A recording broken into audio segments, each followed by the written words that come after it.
এই অপমানের বদলা আমি নেব, না হলে মিথ্যা হয়ে যাবে। আমার নাম রাজেশ ভট্টার।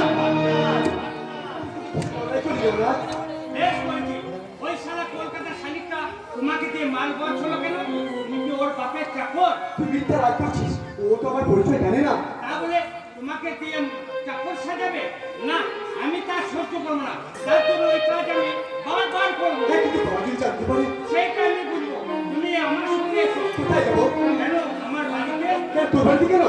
আমি নিচু জাতের মানুষ বলে আমার বাড়িতে যাবে না শিবুদা? আরে তো তোরা নিচু জাতের মানুষ হলেও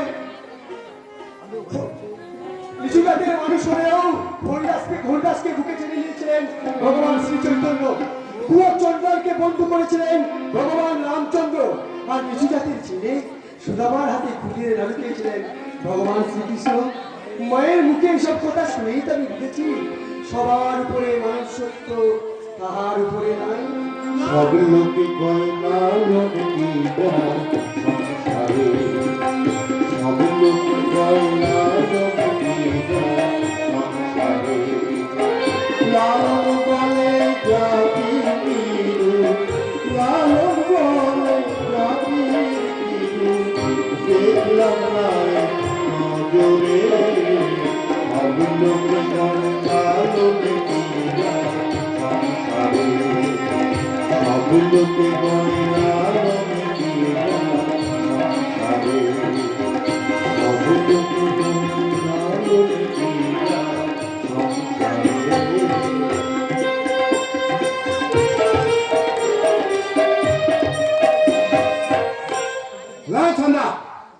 ওই কাজের উপর কোনো কথা নেই। আমার দাদা খুব ভালো কাজ করেছে। এবার সেই চন্দ্রকান্ত রায়চৌধুরীকে আমি দেখে নেব। এবার চন্দ্রকান্ত রায়চৌধুরীকে আমি দেখে নেব। তার দম্ভের অর্ধেকটা চূর্ণ করেছে তার বড় ছেলে শিবু, আর বাকিটা চূর্ণ করব আমি। কারণ আমার দাদা এখন তার মেয়ের মতো স্বামী।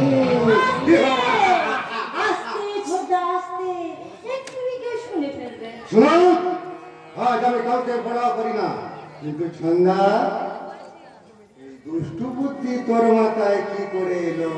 এই দুষ্টু বুদ্ধি তো আমার আগে ছিল না, কিন্তু যেদিন আমার শ্বশুর তোমার পিঠে চাবুক মেরেছিল সেদিন থেকে শুরু হয়েছিল আমার খেলা। তারপর সুযোগ বুঝে বর্দার গলায় পরে দিয়েছি প্রতিশোধের মালা। সেদিনে সেই চাবুকের আঘাত আজও আমার সারা শরীরে জ্বালা ধরায়। তাই তো সেই দিন থেকে আমি প্রতিজ্ঞা করেছি ওই চন্দ্রকান্ত রায়চৌধুরী চন্দ্রের শেষটুকু তাকে আমি গোলা করে দেব।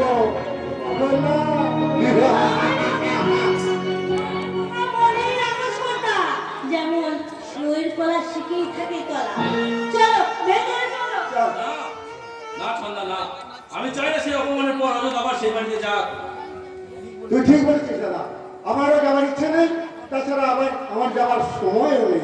হ্যাঁ, আমি শুধু তোকে একটা কথা বলতে এসেছি। আমি জানি দাদা, আমি জানি তুই আমাকে অনেক ভুল বুঝেছিস, কিন্তু কি করবো বল, কাকা বাবু আর পাইলের মানসিক অবস্থা দেখে আমি বিয়ে করতে বাধ্য হয়েছি। বেশ করেছিস, বেশ সন্ধ্যার টেলিফোনে আমি সব কথা শুনেছি, আমি ভীষণ খুশি হয়েছি দাদা। শোন, তুই বৌদিকে নিয়ে না সোজা সব লেখের বাড়িতে উঠবি, তোদের ফুলসজ্জাটা ওখানেই হবে। হ্যাঁ, তাড়াতাড়ি তৈরি হলে আগে গিয়ে আমি তোকে ফুলসজ্জা পার্টির ব্যবস্থা করি।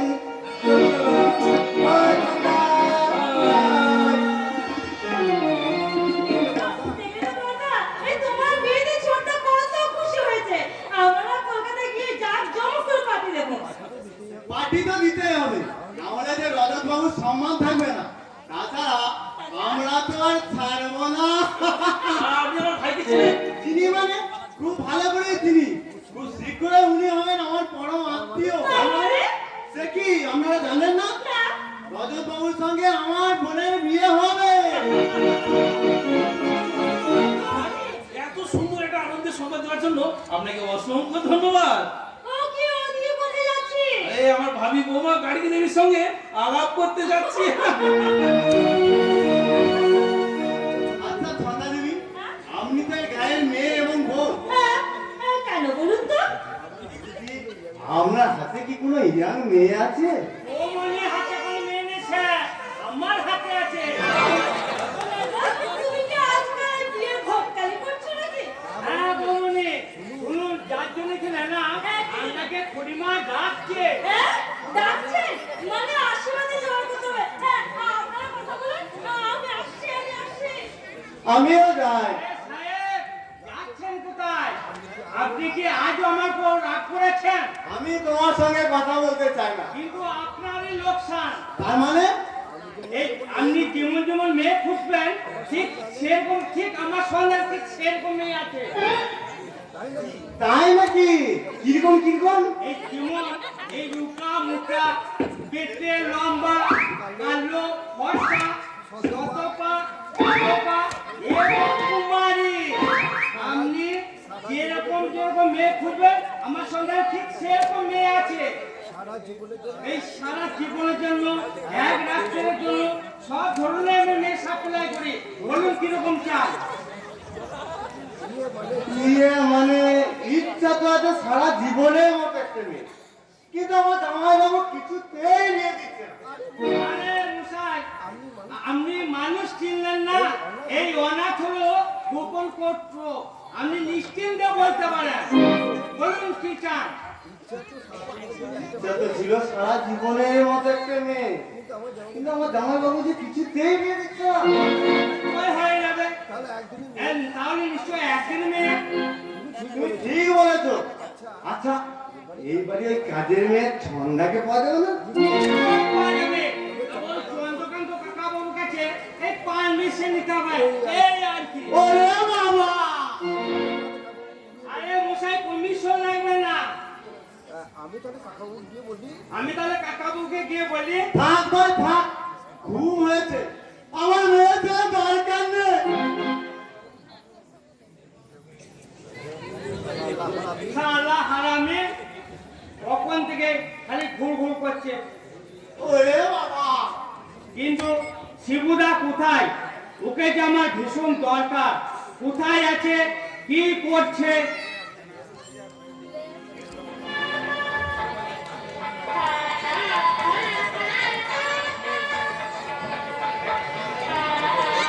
ফাইলের গতকাল বিয়ে হয়ে গেছে, আর একটু পরেই ফাইল ক্যান্সেলেশন শ্বশুর বাড়ি যাবে। আমি সামনে গেলে ফাইল হয়তো কষ্ট পাবে, তাই আমি তার সামনে যাইনি, আর কোনোদিন আমি তার সামনে যাবও না।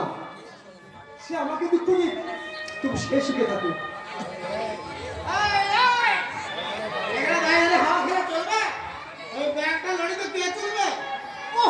যেই আমি পেছাব করতে গেছি অমনি পাখি মানে পয়সা দেবো না।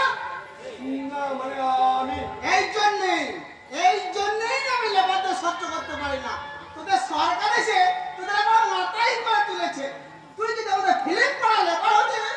দেখুন, আমার শরীরটা বেশ ভালো নেই, তাই একটু ঝিঙে নিচ্ছিলাম। ঘুরিয়ে কথা বলবি না, ঘুরিয়ে কথা বলবি না। 2-5 টাকার বক্সিস তো সামনে সামনে বল। এই নারদের দিন তার ধানায় পানায় হাত ধরে না। আরে বাস ভেঙে বল। আরে হাঁড়িটা ধর। তাড়াতাড়ি কর, আমার আবার শুটিং আছে। একই করবে শিবু, প্রথম রাত তুমি কেন কই নিয়ে যাচ্ছ? শরীর ভালো নেই, তাই ভাবলাম হ্যাঁ বললাম যেন আমাদের দয়া করছে। বেটা মাস মাইনের চাকর। চাকর? দেখুন মশাই, আমাদের কাছে বগল আসবেন না। আমার আবার টাকা আছে। ওগুলো কাজ থেকে নামান। তাহলে ওগুলো বাড়িতে কে তুলবে? আপনি তুলবেন। আপনি। আচ্ছা আচ্ছা। কি বললেন? ওগুলো নামান। না হলে কি করবেন? কি করবেন আপনি? ওটাই হয় আপনার মাথায় মারবো। এত বড় সাহস!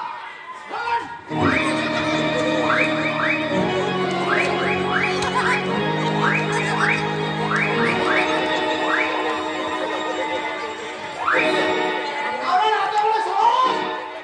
আমার মাথায় ধরে হরে ভগবান! আপনি জানেন না আমি বড় কথা। আপনি কি জানেন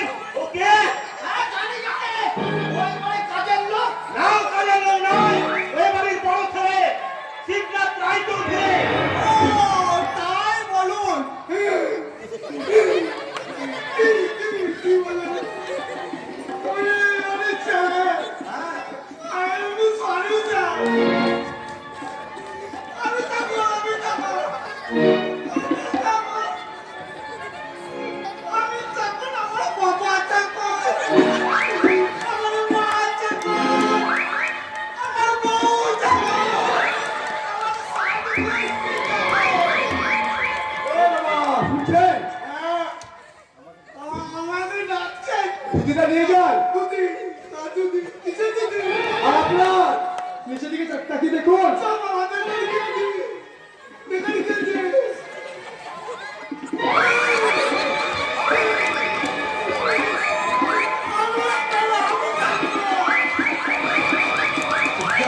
ইস, ভদ্র কি ভাবেন বলুন তো, তিনি আমাদের অতিথি। তুমিও তো এই রায়চৌধুরী বাড়ির ছেলে, তাহলে তুমি কেন মাথা উঁচু করে থাকবে না? বাড়ির সকলের মতো তুমি কেন আনন্দের ভাগ নেবে না? কি করে ভাগ নেবো বিনয়দা? আমার বাবা যে বিখ্যাত মানুষ, অথচ তার ছেলে হয়ে আমি একটা অপদার্থ। তাই বাবা যাতে অতিথিদের সামনে লজ্জায় না পড়েন, সেই জন্য এই বাড়ির কাজের লোক হিসেবে আমি নিজেকে দূরে দূরে থাকি, আর কাজের মধ্য দিয়েই আমি নিজেকে আড়াল করে রাখি। কিন্তু আড়াল করতে চাইলেই আড়াল করা যায় না। কিন্তু মানুষের মনের কথা তার মুখেই করতে হবে, কারণ মানুষের মুখই তার মনের আয়না। আপনার সব কথা বুঝি বিনয়দা, কিন্তু সব কথাটা সবাইকে বলা যায় না। Idiot! দেখুন, আমি আপনাকে ধাক্কা দিতে চাইনি। আমার এই অনিচ্ছাকৃত অপরাধের জন্য আপনি আমায় ক্ষমা করবেন। Idiot! Rascal! কাকি, এই যে, কটা বাজে, হ্যাঁ? কটা বাজে? আপনাকে আমি এখানে আসার আগে বলিনি যে বিয়ের পর দিন এখান থেকে আমরা চলে যাবো? কিন্তু আমি তো যাবো না, আরো দুদিন এখানে থাকবো। চলে যাবো? নীল সাইরে মাছ ধরবো, তালের রস খাবো, তারপর তারপর তোমাকে বদলে নিয়ে এই কোটটা গ্রামটা ঘুরে বেড়াবো। আহ, খাবো তো। এই অধ্যায় দেখার মধ্যে আছে শুনি। চারিদিকে মশা মাছি ভ্যান ভ্যান করছে। ভূতের মতো কালো কালো মানুষগুলো গায়ে কি বস্তা গন্ধ। একদম। আমার তো প্রায় বমি এসে যাবে।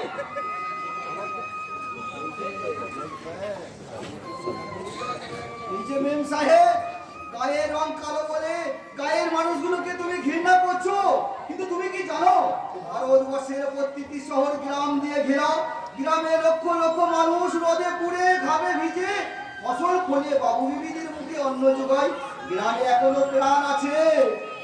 ঠিক বলেছেন, সেই সঙ্গে আছে খোলা আকাশ, নির্মল বাতাস, টাটকা শাকসবজি, টাটকা মাছ। আর শহরে এয়ার আর সাউন্ড পলিউশন তো আছে, সেই সঙ্গে শহরের লোকগুলো যা খায় সব পচা বাসি। আরে কি বলছে দাঁড়ানো? এই রে যা, বাসি কথাটা বুঝতে গিয়ে আমার বাসি রুচির কথা মনে পড়ে গেল। তার মানে দাদু, টাটকা হাতির গুড় দিয়ে বাসি লুচি খেতে আমার খুব ভালো লাগে। যাই সন্ধ্যাকে বলে এই, সে কি জানো আপনার সুগার? শুনো না, এসব খেতে দেখলে না আমি একটা সাংঘাতিক কাণ্ড বানিয়ে দেবো। তুমি আমাকে খুঁজেই পাবে না। গুড় আর লুচি নিয়ে আমি সোজা বাথরুম ঘরে চলে যাবো। হ্যাঁ, বাথরুম। তুমি ভাববে আমি স্নান করছি, আমি তখন টাটকা আখের গুড় দিয়ে বাসি লুচি খাচ্ছি। সত্যি, এই লোকটা না করে খাওয়া খাওয়া করে গেল। তোমার জামাইবাবু খুবই সাদাসিধে মানুষ, ঠিক যেন আমাদের শিবু। আপনি ভগবানের সঙ্গে শয়তানের তুলনা করছেন। কি বললে? আমার জামাইবাবু ভদ্রলোক, আর আপনাদের শিব হচ্ছে একটা ক্রিমিনাল। Mind your way. শোনো দাদু, তাকে তুমি কতটুকু চিনো, কতখানি দেখেছো? যে ওই বিশেষ হলে তুমি ভূষিত করলে, তুমি না লেখাপড়া শিখেছো, মোটা মোটা বই পড়েছো, কিন্তু মানুষের চরিত্র বদলাতে শিখোনি কেন? সব ঘটনার পেছনে একটা কারণ থাকে। কিন্তু দাদু, সেদিন কি এমন ঘটনা ঘটেছিল যার জন্য অশিক্ষিত মূর্খ শিবু ওই পায়েলকে বিক্রি করেছিল? ভুল!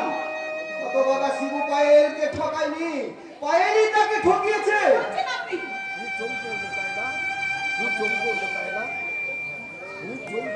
খুব চমকে উঠলে তাই না? আমিও সেদিন চমকে উঠেছিলাম যেদিন আমার সামনে এরকম আশ্চর্যজনক ঘটনা ঘটেছিল। কি ঘটনা ঘটেছিল দাদু? আমি সেদিন ভাবতেই পারিনি পায়েলকে বিয়ে করতে শিবু আপত্তি করবে। কেন? কেন দাদু, কেন? কারণ শিবু যে মূর্খ, অশিক্ষিত, তাই সে নাকি পায়েলের যোগ্য নয়, যোগ্য নয়। আশ্চর্য! আরো আশ্চর্যের কথা কি জানো? ওই ওই অতবাগা শিবুকে স্কুল ছাড়তে হয়েছিল পায়েলের জন্য। এমনকি তার বাবা মা স্নেহ হারিয়েছে, মায়া মমতা হারিয়েছে, আর এখন শুধু হারালো তার জীবনের ভালোবাসা। ছি ছি ছি, এ আমি কি ভুল করেছি? চাকর ভেবে ওনাকে দিয়ে আমি আমার ব্যাগ করেছি, কত অসম্মানজনক কথা বলেছি। আমি না জেনে না বুঝে ওনার সঙ্গে আপনার কাছে কত আজে বাজে কথা বলেছি। আপনি আপনি আমাকে ক্ষমা করে দিন দাদু, আপনি আমাকে ক্ষমা করে দিন। উঠো দিদি ভাই উঠো, অনেক শিক্ষিত অপমানের ক্ষমা তো আছে।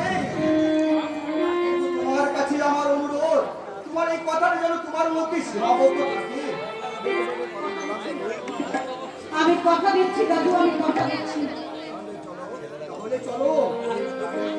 মায়ের এখন তার স্বামীর ঘরে যাচ্ছে, আর সেই হতভাগ্য শিবু সে এখন সেই বিশ্ব কেমন করে দেখছে। দাদু,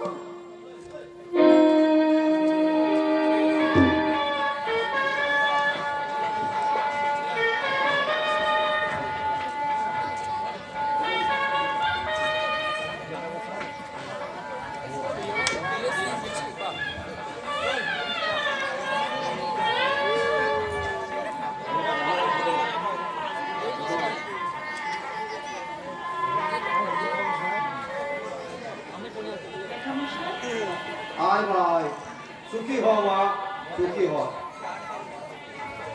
মা, আয় মা, আশীর্বাদ করি সাবিত্রী সমান হয়।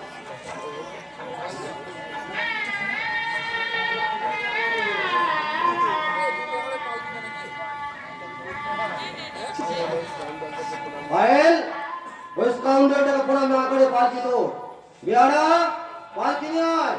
বাবা বাবা, একটা সমস্যা হয়ে গেছে। কি সমস্যা হয়েছে? চারজনের মধ্যে একজন বেড়া অসুস্থ হয়ে পড়েছে। তাই আমি বলছিলাম কি, পায়ের দিকে যদি পালকির মধ্যে গাড়ি করে পৌঁছে দেওয়া হয়। দেবনাথ, তুই ভুলে যাও না, আলাদা আলাদা পালকি করে মেয়ে জামাইকে বিদায় দেওয়া এই রায় চৌধুরী বংশের নীতি, এবং সেই নীতি আজও পালন করা হবে। গোপী, গোপী, বাবা, আমি পালকি নিয়ে যাচ্ছি। বর্দা, এই রায়চৌধুরী বাড়ির ছেলে হয়ে শেষ পর্যন্ত তুই পালকি নিয়ে যাবি না রে বর্দা না?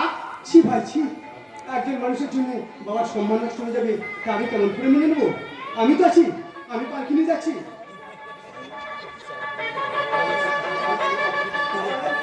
পালকি তো চল।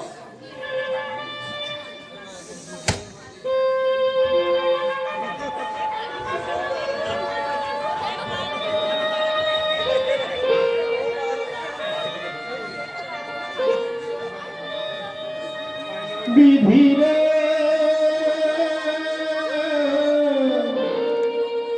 বিধিরে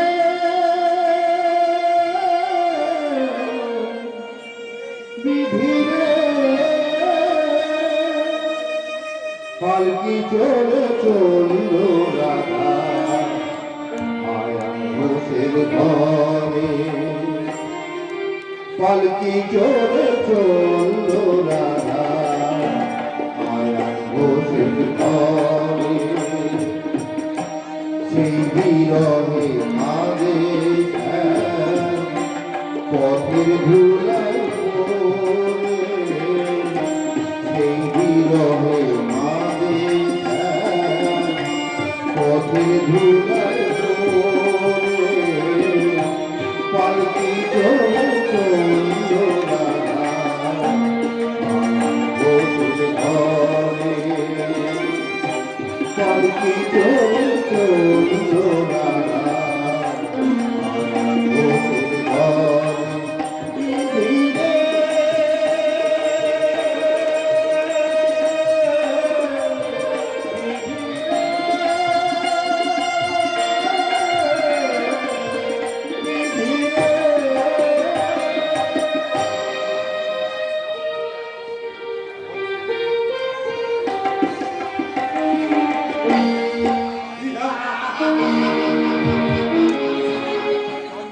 চন্দ্রকান্ত রায় চৌধুরী, তুমি জানতেই পারলে না এই বাড়ি থেকে বের করে নিয়ে আমি আমার প্রতিহিংসা মেটাবার নতুন জীবিকা তৈরি করলাম। এবার তোমার মান সম্মান কেড়ে নেব, তোমার বিষয় সম্পত্তি কেড়ে নেব, তোমাদের পদের ভিখারি করে তোমার দম্ভ যেমন ভাঙব, তেমনি সুযোগ পেলে সেই চাবুকের আঘাত আমি ফিরিয়ে নেব। আরে এসব আমি কি ভাবছি? আমাকে এখনই কলকাতা ফিরে গিয়ে আমার দাদা বৌদির ফুটসজ্জা পাখির ব্যবস্থা করতে হবে। এই দেখুন, আসলে গায়কটাই তো আমি ভুলে গেছি। এই যে আপনাদের বলছি, সবাই শুনুন, আপনাদের বলছি, সবাইকে বলছি, আগামীকাল আমার দাদার বিয়ের পার্টি, তাই আপনাদের সবাইকে নিমন্ত্রণ করলাম। যাবেন কিন্তু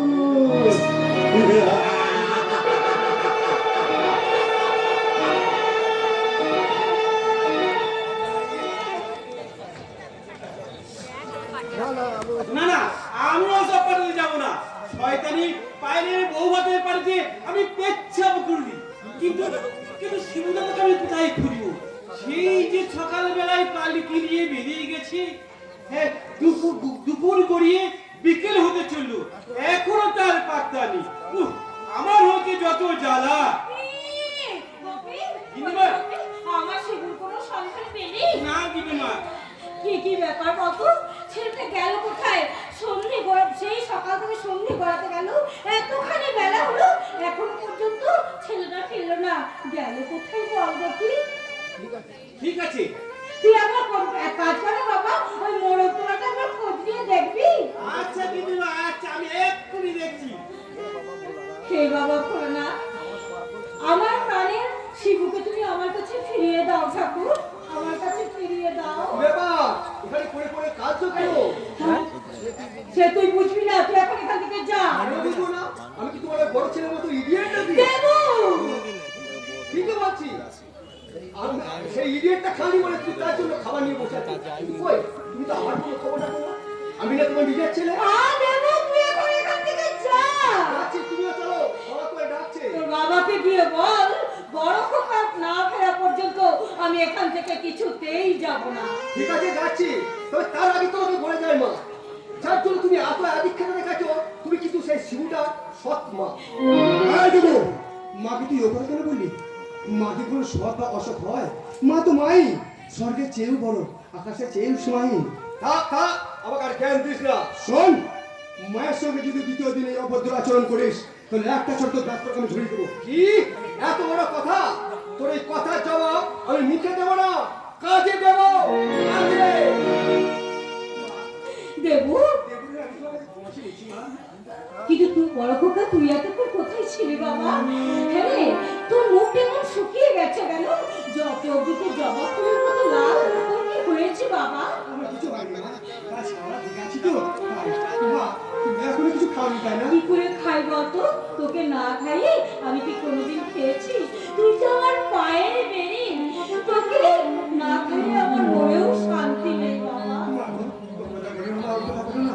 তোমাকে ছাড়া আমি যে বাঁচবো না। খোকা, তাই তো আমি ঠাকুরকে বলি, ঠাকুর পরের জন্মে বাবা আর তোমার মতো মায়ের সন্তান হয়ে আমাকে জন্ম দাও। খোকা, মা গো, আমার ভীষণ খিদে পেয়েছে, কাল থেকে আমি কিছু খাইনি। পাবি তো বাবা? আয় বাবা, বস। খাইয়ে দিই। যশোদা, কি? দেবুর সঙ্গে তুমি বাড়ি গেলে না কেন? মানে সকাল থেকে বড় খোকা কিছু খায়নি তাই? আরে আমার কোনো মতামত নেই। তাছাড়া ও এত বড় একটা অন্যায় করে এই বাড়ির ভার মুখে তুলছে কি করে? ওগো। ওর লজ্জা করছে না? না ওরা খাওয়ার সময় তুমি এই কথা বলো না গো, এই কথা বলো না।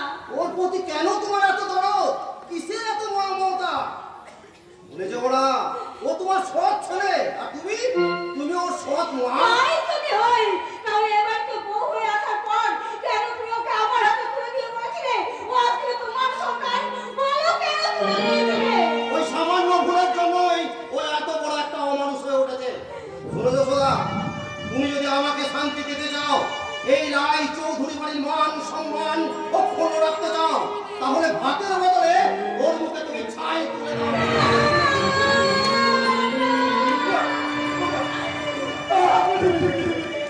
আমাকে তুমি কিনে দাও না, আমাকে তুমি খবরটা বলছি, তুই আমার মা বলে ডাকবি না। মা বলে না বলে। কেন ডাকবি?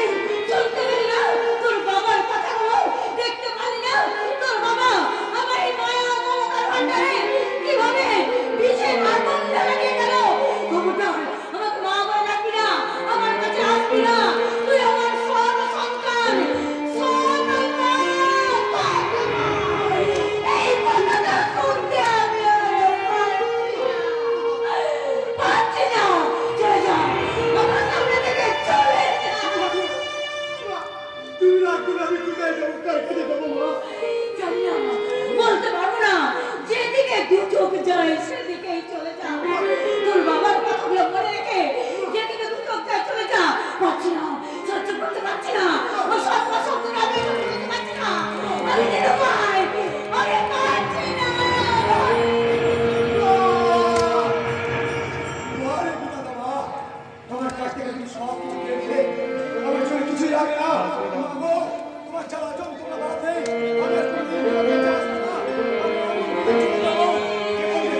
সেখান থেকে মানুষ আর কোনোদিন ফিরে আসে না।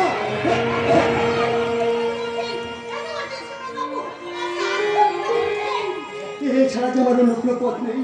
জীবন দিতে গেলে আপনি পালাতে চাইছেন, আপনার তো কাপড় উচিত। আমাকে বিরক্ত করে আপনি এখান থেকে যান। আমি এখান থেকে চলে যাওয়ার জন্য তো আসছেন সিদ্ধার্থ বাবু। কেন কি চান আপনি? আমি আপনাকে চাই না। কি বললেন? আমি আপনাকে বিয়ে করতে চাই। এমন?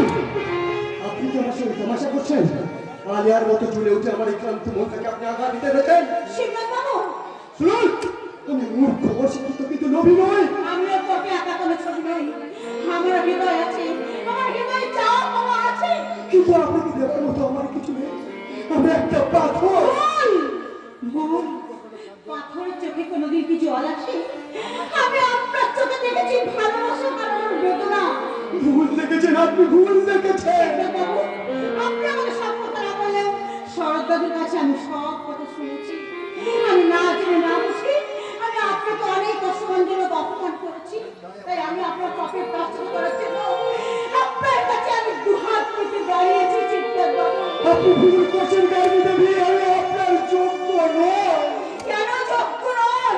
দেখুন, আপনি দেখতে পারে জানেন, এই সভ্য সমাজে চলাফেরা করেন, অথচ আমি এক কলম লেখাপড়া করি না। এখানে খেতে খাওয়া মানুষ, এখানকার গাছ গাছালি পশু পাখি ছাড়া আমি কিচ্ছু চিনি না।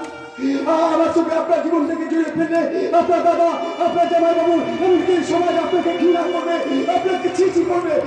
আপনি এখান থেকে চলে যান গার্গী দেবী, আপনার অনেক ক্ষতি হয়েছিল, আপনি এখান থেকে চলে যান। আপনি আমার পাশে থাকলে বেড়ে যাবে আমার জীবনের গতি। আমি আপনাকে ফিরে দেবেন না সিদ্ধার্থ বাবু।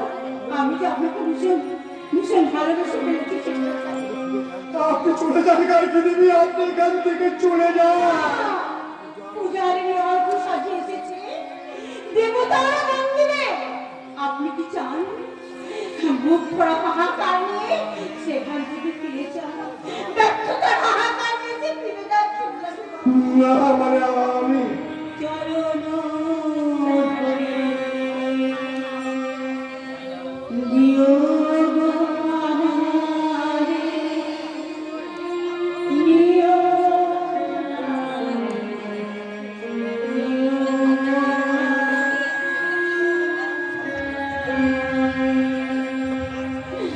জীবন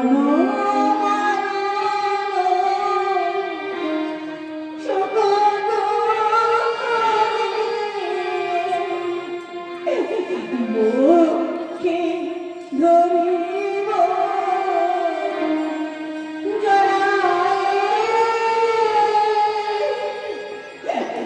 চরণ দিও আমারে, নিও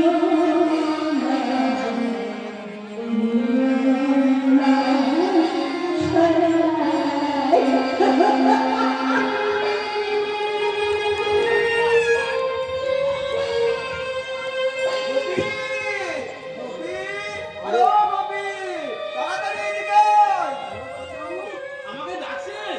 এখনো হয়নি রে হতভাগা। তবে একটু করি শিবদুর্গার মিলন হবে। সর্বদা বোমাকে তুই বরণডালা আনতে বল। আচ্ছা কিন্তু না, আচ্ছা পাচ্ছি দাদু, আমি এক্ষুনি কিন্তু আগে বানিয়ে দিচ্ছি।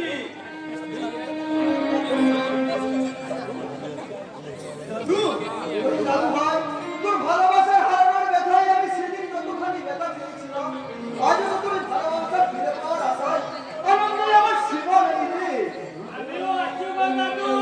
আরে অনা তুই ওই মন্দিরের পেছন দিকে আমি দিদিমণির সব কথা শুনে ফেলেছি, তাই তো দুটো মালা নিয়ে এলাম। দাদু ভাই নে, তোদের শুভদৃষ্টি তো হয়েই গেছে, এবার তুই ওকে মালা পরিয়ে দে। খোদা, মালা ধরো, মুখ ধরো দিদিমণি। কিন্তু দাদু, ভয় কিনে বড় খোকা, আমি গোপীর মুখে কথাটা শুনে বরণ ডালা নিয়ে চলে এসেছি। আজ এই ঠাকুর মন্দিরের সামনে ওদের দুজনের বিয়ে দিয়ে আমি বরণ করে ঘরে নিয়ে যাবো। এত সহজে বৌদিকে আমি ঘোরা রেখে দেবো না মা। আমার বড়দার মনটা চুরি করার জন্য আমি বৌদিকে চরম শাস্তি দেবো। সেই জন্যই বুঝি তুই ফুলের কাটা নিয়ে এসেছিস রে তোদন। হ্যাঁ, এই কুলকাটা দিয়ে বৌদিকে শাস্তি দেবো আর তোর কাছে জরিমানা আদায় করবো। কি বলো তুই? আমি ঠিক করিনি। একেবারে ঠিক বলেছো। মা বাবা যদি ওরে তোর বাবা ঈশ্বর হলেও পরমেশ্বর মহাদেব যে ওখানে বসে আছে। ঠিক আছে দাদু, তোমাদের সকলকে সাক্ষী রেখে, মন্দিরের দেবতাকে সাক্ষী রেখে আমি গার্গীর গলাতে মালা পরিয়ে দিলাম।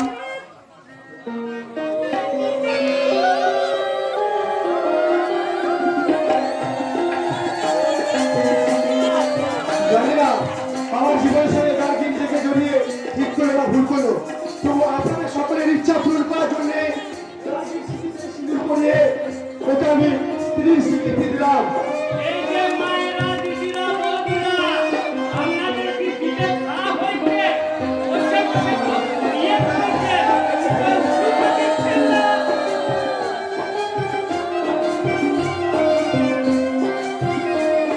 বান্ধবগণ, আপনারা এই বিয়ে বন্ধ করুন।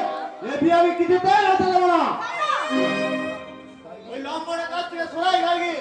ওর হাত আপনি ছেড়ে দিন রাজেশ দা। কেন ফেলে দেবো? গার্গী আমার বোন। হ্যাঁ, আমার বোন হলো, ও এখন আমার স্ত্রী। খারাপ চিৎকার না করে গাড়ি দিয়ে সিকিউরিটি দেখুন রাজেশ দা। হ্যাঁ হ্যাঁ নয়, হ্যাঁ। তোমরা বন্ধ করুন, নাহলে মাছি ঢুকে যাবে। হ্যাঁ বাবা রাজেশ, তোমার বোন এখন আমার বড় বৌমা। কাকিমা, আপনি নিজে দাঁড়িয়ে থেকে আমার বোনটা এত বড় ক্ষতি করে দিলেন। জামাই বাবু বোমার মতো দাঁড়িয়ে আছেন কেন? কিছু একটা করুন। আমি আর কি বলবো শালাবাবু, গার্গী শিক্ষিতা এবং সাবালিকা, ও যখন স্বেচ্ছায় এই বিয়েটা মেনে নিয়েছে তখন আমার আর কিছু করার নেই। কিন্তু আমি করবো, ওদের সকলের নামে আমি কেস করবো। এই বিয়ে আমি কিছুতেই মেনে নেবো না। अरे सुनो सुनो, यहाँ बीवी राजी तो क्या करेगा करेगा। এত বড় প্রমাণ, ঠিক আছে, আমিও রাজেশ ভট্টাচ এই সব কথা কাকা বাবুকে বলবো। খবরদার, খবরদার, তুই আমাকে দাদা বলে রাখবি না। আজ থেকে তোর সঙ্গে আমার কোনো সম্পর্ক নেই। আজ থেকে আমি জানবো গার্গী নামে আমার কোনো ভয় ছিল না, কোনো ভয় ছিল না, কোনো ভয় ছিল না। আপনি কিছু বলবেন না? হ্যাঁ হ্যাঁ, বলবো বলবো। কাজটা তুমি ভালো করলে না শিবু, এইভাবে বিয়ে করে খুব জিভ দিয়ে খাওয়াটাই তুমি বরবাদ করে দিলে।